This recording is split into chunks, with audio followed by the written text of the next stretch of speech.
আসসালামু আলাইকুম ছোট্ট বন্ধুরা, কেমন আছো? আশা করি ভালো আছো। ম্যাথ অ্যান্ড সায়েন্স একাডেমির পক্ষ থেকে তোমাদেরকে স্বাগত জানাচ্ছি। আজকে আমি এমন একটা গুরুত্বপূর্ণ বিষয় নিয়ে আলোচনা করব, সেটা হচ্ছে তোমাদের জন্য খুবই দরকার। তোমরা অনেকেই বলো যে আমার তো মুখস্থ হচ্ছে না, কিভাবে মুখস্থ দ্রুত করা যায়, ওকে, ইত্যাদি এইসব বিষয় নিয়ে, এবং মনে রাখতেছি কিন্তু থাকতেছে না কেন। তো আজকের ভিডিও তোমার জন্য। ওকে, সম্পূর্ণ ভিডিওটা না টেনে দেখবা। আজকে আমি এই বিষয়টা নিয়ে খুব সুন্দরভাবে আলোচনা করব। ইলেকট্রোএনসেফালোগ্রাম দ্বারা ব্রেন ওয়েভ বা বৈদ্যুতিক তরঙ্গের বিভিন্ন ধরন মাপা হয়। প্রত্যেকটা ধরন বিভিন্ন কার্যকলাপ নিয়ন্ত্রণ করে। তো তার মধ্যে আমি তোমাদের জন্য উপযোগী যে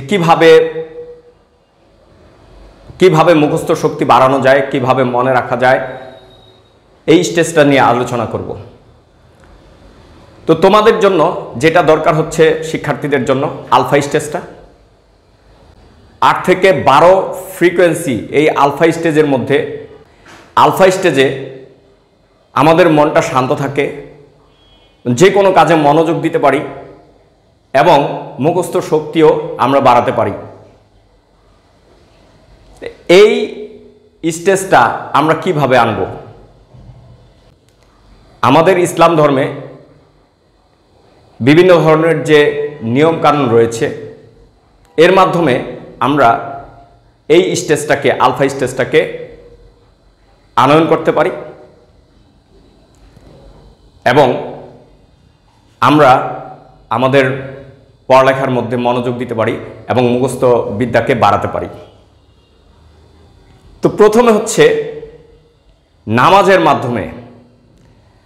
বৈজ্ঞানিক দ্বারা প্রমাণ হয়েছে যে কোনো ব্যক্তি যদি খুব সুন্দরভাবে খুশু খুজুর সাথে নামাজ আদায় করে, খুশু খুজু কি, যখন আমরা নামাজে দাঁড়াবো তখন মানে পারিপার্শ্বিক কোনো চিন্তা যেন আমাদের ভিতরে না আসে, মানে সম্পূর্ণ ঝামেলা মুক্ত করে আমাদের ব্রেনটাকে একেবারে মানে আমাদের সৃষ্টিকর্তার দিকে মনোনিবেশ করতে পারি।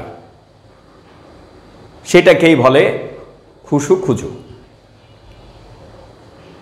এবং দৃঢ়তার সহিত যে আমি নামাজ আদায় করতেছি যে উদ্দেশ্যটা যেন আমার হাসিল হয়।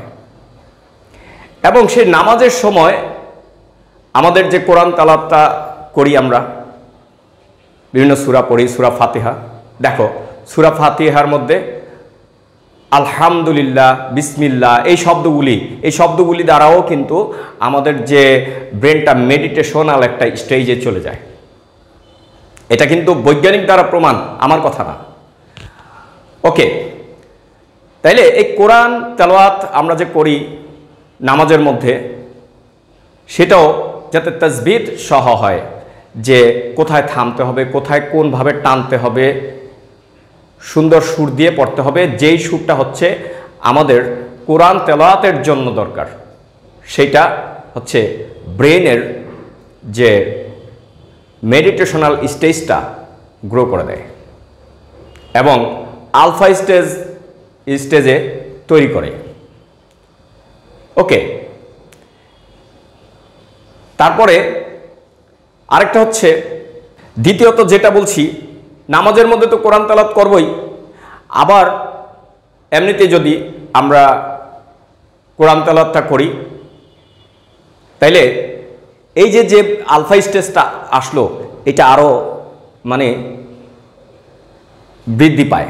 আলফা স্টেজের সময়টা বৃদ্ধি পায় সুন্দরভাবে কোরআন তেলাওয়াতের মাধ্যমে। আলফা স্টেজটা বৃদ্ধি পায়। তাইলে এখানে আমরা কি করব? নামাজ আদায় করব, কোরআন তেলাওয়াত পড়ব, তাহলে আলফা স্টেজটা বৃদ্ধি পাবে।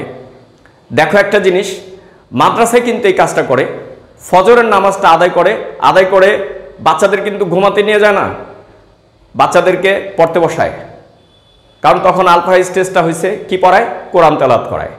কোরআন তেলাওয়াতের মাধ্যমে আলফা স্টেজটা বেশিক্ষণ হয়, আর সেটা ওরা পরকে হেফস করে, কোরআনটাকে মুখস্থ করে। মুখস্থ করার মাধ্যমে, মুখস্থ করার পরে তারপরে ওদের কিন্তু কিছুটা সময় ঘুমাতে দেয়। দেখো, এই ঘুমটাও দরকার। তোমরা মনে করো কোনো একটা কিছু মুখস্থ করেছ, মুখস্থ করার পরে যদি কিছুটা সময়, সেটা হোক 5 মিনিট 10 মিনিট, ছোট্ট একটা ন্যাপিং, ওকে, ছোট্ট ঘুম, এটা আমার স্টুডেন্ট লাইফে আমি দিতাম। তা আমার মা বলতো, এই ও ছোট্ট ঘুম দিতেছে। তো এটা একটা মানে কেমন একটা আমাদের ফ্যামিলির মধ্যে একটা প্রচার হয়ে গেছিল যে ও ছোট্ট ঘুম দিতেছে। মানে আমি কোনো একটা জটিল বিষয় যদি মুখস্থ করতাম, মুখস্থ করে আমি স্থির করে দরজা জানালা বন্ধ করে লাইট ফ্যান নিভিয়ে তারপরে মানে সুন্দর করে স্তব্ধ স্থিরভাবে একটা ঘুম দিতাম, ছোট্ট ঘুম। মানে ঘুম আসুক আর না আসুক, চোখটা বন্ধ রেখে শরীরটাকে শিথিল করতাম। তারপরে দেখতাম আমি যা মুখস্থ করেছি সেটা সুন্দর করে সংরক্ষিত হয়েছে। তাইলে আমরা মুখস্থ করব, আলফা স্টেজটা এনে তারপরে কোরআন তেলাওয়াতের মাধ্যমে আলফা স্টেজটাকে দীর্ঘক্ষণ করব, যাতে আমাদের মুখস্থটা দীর্ঘক্ষণ ধরে আমরা করতে পারি। তারপর একটু হালকা ঘুম দিব, যাতে আমাদের মুখস্থ বিদ্যাটা সেট হয়ে যায়। এটা আমার লাইফে আমি দেখেছি, তাই আমি তোমাদের সাথে ভিডিওটা শেয়ার করলাম। ওকে, এর পরবর্তীতে যেই কাজটা তোমাদের করতে হবে, বেশি বেশি জিকির করা। এটাও কিন্তু বৈজ্ঞানিক দ্বারা প্রমাণিত, এটা আমার কথা না। তুমি ভাবছো যে আমি ইসলাম ধর্মের বিধায় হচ্ছে আমি কথা বলছি, নো, এটা আমার কথা না, বৈজ্ঞানিক দ্বারা প্রমাণিত। বেশি বেশি জিকির করবা। সে জিকির কি? সুবহানাল্লাহ। এই সুবহানাল্লাহ সুবহানাল্লাহ এই জিকিরটা অনেকক্ষণ করবা। যখনই তোমার মন অশান্ত হয়ে যাবে, দেখছো মুখস্থ হচ্ছে না, অজু করে নিবা, তারপর বেশ কিছুক্ষণ জিকির করবা। সুবহানাল্লাহ সুবহানাল্লাহ সুবহানাল্লাহ, আলহামদুলিল্লাহ আলহামদুলিল্লাহ আলহামদুলিল্লাহ, আল্লাহু আকবার আল্লাহু আকবার আল্লাহু আকবার, এই জিকিরগুলি করবা। করলে কি হবে?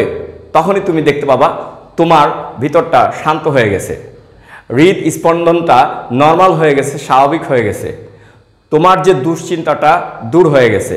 তুমি এটা করো, দেখবা কি এটা এক প্রকার মেডিটেশন। ওকে, আমরা মেডিটেশন শুনলে খুবই মানে প্রাউড ফিল করি, কিন্তু এই জিকিরের মাধ্যমে কিন্তু মেডিটেশনটা আসে, এটাকে আমরা অ্যাভয়েড করি। তো এটা সবচেয়ে বড় মেডিটেশন হচ্ছে জিকির।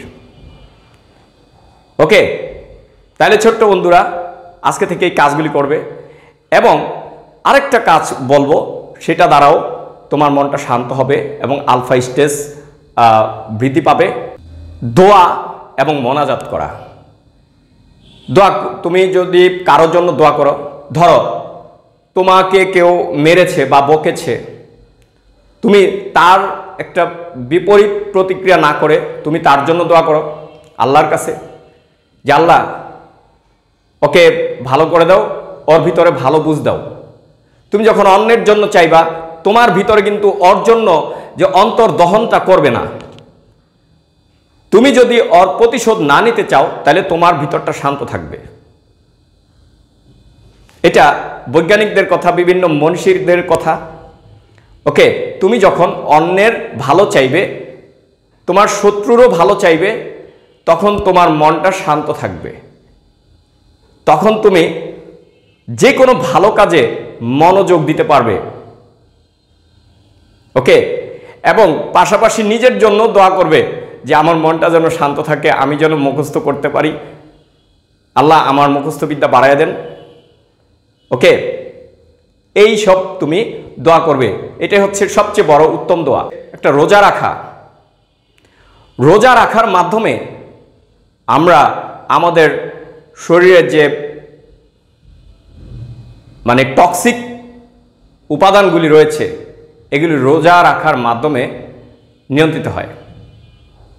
ওকে, এবং অটোফেজির মাধ্যমে আমাদের শরীরের প্রত্যেকটা কোষের মধ্যে যে খাবার গ্লাইকোজেন হিসাবে জমা রয়েছে, এগুলি মানে আস্তে আস্তে অটোফেজির মাধ্যমে খালি হয়ে যাবে। তখন কি হলো, তোমার স্টোর রুমে যদি পুরাতন মাল বের করে দাও, নতুন মালপত্র বা জিনিসপত্র ঢুকাইতে তখন জায়গা বেশি থাকবে। তখন রোজা রাখার পরে তুমি যখন খাবারটা খাবা, ওই অটোফেজির মাধ্যমে যখন তোমার কোষটা গ্লাইকোজেন এমটি হয়ে গেল, তখন নতুন করে খাবার থেকে আবার গ্লাইকোজেন তৈরি হয়ে সেই কোষে জমা হবে। এতে করে তোমার শরীরটা শিথিল হবে। রোজা রাখার পরে শরীরটা শিথিল হয়, আর শরীর শিথিল হইলে তখন ব্রেনের আলফা স্টেজটাও বাড়তে থাকে। এখন তখন হয় কি, আলফা স্টেজটা বাড়লে তোমার মানে যে কোনো কাজে মনোযোগটাও বেড়ে যায়। আর এইভাবে আমরা যখন মনোযোগটা বাড়বে, আলফা স্টেজটা আসবে, তখনই আমরা মুখস্থ করার চেষ্টা করব, মনে রাখার চেষ্টা করব। ওকে, আর সেটা আগে বলছি, আমরা যখন একটা জিনিস মুখস্থ করব, ছোট্ট একটু স্থিরভাবে একটু ঘুম দিব।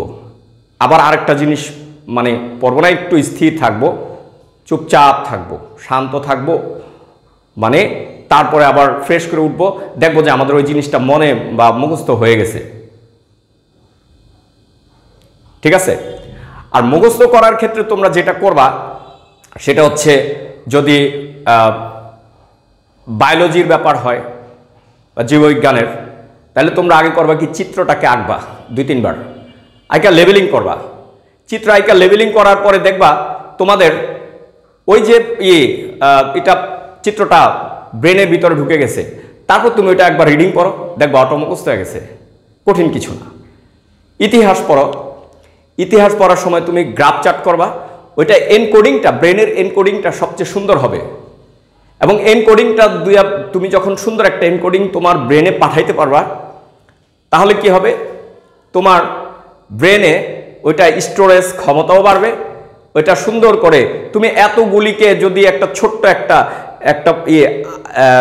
রেখাচিত্রের মাধ্যমে যদি তুমি মানে ফ্লো চার্টের মাধ্যমে তুমি যদি ওইটাকে এনকোডিং করতে পারো, ধরো ইতিহাসের সালগুলিকে সিস্টেম করে তোমার পড়ার সময় তুমি কি করলা, যখন রিডিং করো তখন ওইটা সালের সাথে সম্পৃক্ত বিষয়গুলি ছোট ছোট করে কিওয়ার্ডের মাধ্যমে দিয়ে, অ্যারো দিয়ে দিয়ে এবার যদি তুমি এনকোডিং করে রাখো, তো এই এনকোডিংটা তোমার ব্রেনে সুন্দরভাবে স্টোরেজ হবে এবং এটা দীর্ঘস্থায়ী থাকবে।